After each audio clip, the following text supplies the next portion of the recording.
I'm about to tell you a story from something that will forever haunt me. This story is called Papercuts, Part 1. It all started when me and my best friend Mickey were listening to the radio. The news reporter said a girl went missing. They said her name was Rosie Saxon. Then all of a sudden, Mickey said he knew her. I looked at him in shock. Mickey also knew her parents, so we went to visit them. When we got to her parents' house, they explained that she was just hanging out at the mall with her friends, and that she didn't come back. They were too grief-stricken to talk about the rest, so we went to our friend Larry's house. Larry had been acting weird ever since the disappearance of Rosie. He said, "I have been working on some projects for school." Despite Larry's lack of information on Rosie's disappearance, I was pretty sure we would find something, and soon. Part 2. What kind of sick son of a bitch would do such a thing to steal a 14-year-old girl?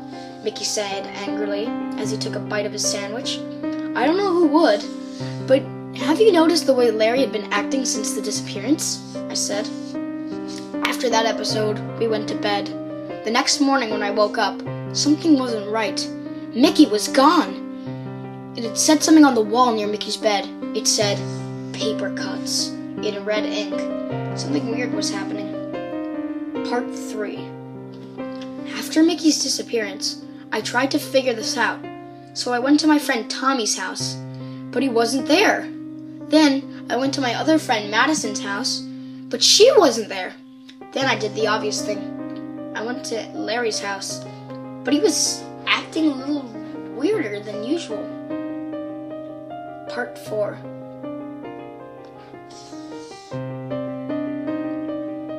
He then went to the living room. It looked like he was grabbing something. Then all of a sudden, he hit me on the head. I woke up in some lab-like environment, but what I saw made me sick. I saw my best friend Mickey hanging by his entrails. Papercuts, he said in an extremely weak-sounding voice. Then, Tommy and Madison tied together in a barbed wire, getting torn apart. There was some contraction above them. It seemed that the device above their heads would dissipate them if they tried to escape. Then the next thing I saw churned my stomach. It was a photograph of what I guessed used to be Rosie, because the name Rosie was descripted in the bottom. I noticed she was sitting on the bed I am sitting on now.